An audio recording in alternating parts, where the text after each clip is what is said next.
Hey everyone, welcome back to a new video. I hope you're doing great. Today we're going to talk about one of my favorite TV shows. This is my second video about a TV show. The first one was on Suits, one I've watched I think 2 years ago, and I'm diving back in today. Subscribe for more and let's get right into some anecdotes about Game of Thrones. So if you're ready, let's get in.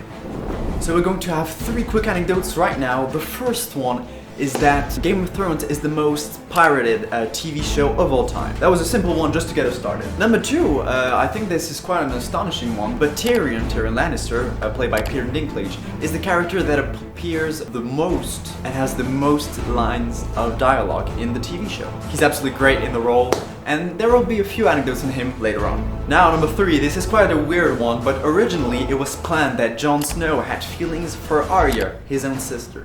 But instead, he had incestuous relationship with his aunt, Daenerys. Now, number 4, the Dothraki language, which is a real language, well, not a language that we speak today, but it's a language in which there are more than 3,000 words, and you can really speak it. As did a few characters, of course, in the TV show, like Daenerys, which knew a few words, and of course, Khal Drogo.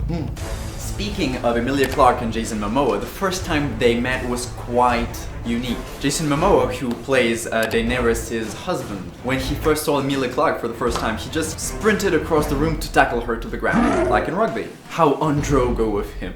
Now, number 6, I told you that we were going to talk about Peter Dinklage and Tyrion Lannister, and so I am. George R.R. Martin, which is the author of the Game of Thrones novels, believed that Peter Dinklage always was the perfect fit to play Tyrion Lannister, and he even wanted him to play the role without even auditioning. And of course, he was the only character to not audition at all. He was the only actor to not do so. And after his performance, which is absolutely amazing, he won an Emmy and Golden Globe, amongst others. Interestingly as well, Peter Dinklage is a vegetarian since the age of 16. And another one, which is even better for Game of Thrones, is that Peter Dinklage is actually a friend of Lena Headey, which plays Cersei Lannister. And he recommended her for the TV show, which also is a great casting. So that was a good call from Peter Dinklage. Prior to her role of Catelyn Stark in Game of Thrones, Michelle Furley had already played a mother in another saga, but a movie saga, in Harry Potter. She plays the mother of Emma Watson, who plays Hermione Granger, and we can see her in the Deathly Hallows episode. But of course, other actors have been in Harry Potter and in Game of Thrones at the same time.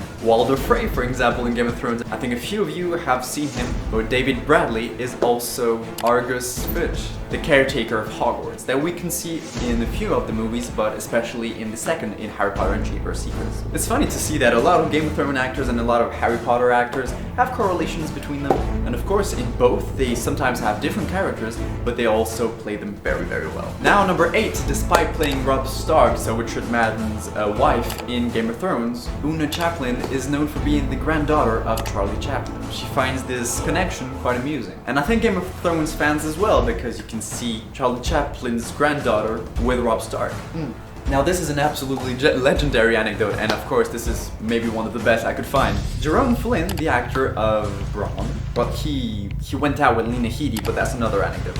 But he actually was a famous singer in the 90s in a duo that was called Robson and Jerome, whose songs reached the #1 spot on the UK charts a few times. That was quite a great anecdote. I'm going to listen to it later because I didn't even take time to listen. Last but not least, now we're going to talk about Viserys Targaryen, which is the brother of Daenerys Targaryen. And the actor who portrays him is none other than the great-great-great-grandson of Charles Dickens, who of course is an English novelist known for writing such as Oliver Twist. Once again, another Game of Thrones actor with legendary ancestor. Well, there it is. Thank you for watching. Really, it was great seeing you. I found 10 anecdotes about Game of Thrones. I hope you learned a few things. I sure did. I love this TV show, but I had no clue about all of these anecdotes. It was really a pleasure telling them all to you. I hope to see you very, very soon. In the meantime, have an amazing day. I'm sure you will. See you very, very soon, everyone. Bye-bye.